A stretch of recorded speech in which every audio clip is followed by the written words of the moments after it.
Again, within the past few hours, the Department of Justice started releasing troves of Epstein files. The highly anticipated unsealing comes after months of lobbying from Epstein's accusers. The convicted sex offender and wealthy financier was known for his connections to some of the world's most powerful people, including President Trump and former President Bill Clinton.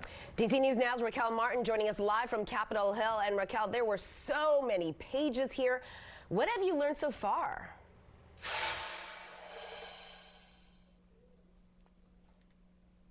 Chris, Susan, well, it's important to note that these are not all the files according to the Department of Justice. But what we did receive was tens of thousands of documents, including photographs, police reports, and evidence logs from the Department of Justice.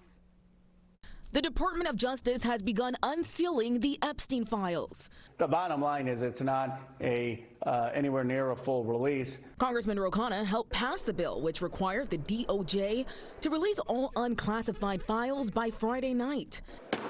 The documents include thousands of photographs, many redacted.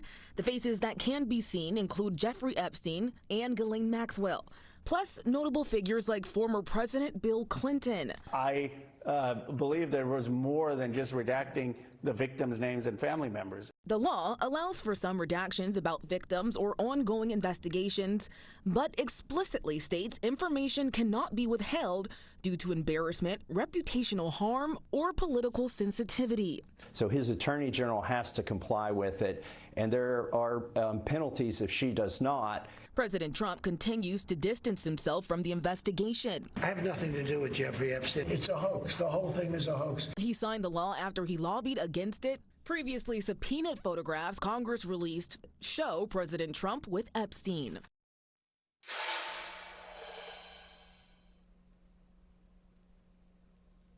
Now, Deputy Attorney General Todd Blanche earlier today warning that the Department of Justice would not release the full batch of files. Congressman Ro Khanna, who you heard from earlier, is calling on the DOJ to give a specific timeline on when the rest of those documents will be released. For now, in Washington, Raquel Martin, back to you guys. All right, Raquel, thank you. And there are several photos of former President Bill Clinton with Epstein and convicted sex offender Ghislaine Maxwell. Clinton's spokesperson releasing a statement that reads in part, the White House hasn't been hiding these files for months, only to dump them late on a Friday to protect Bill Clinton. This is about shielding themselves from what comes next or from what they'll try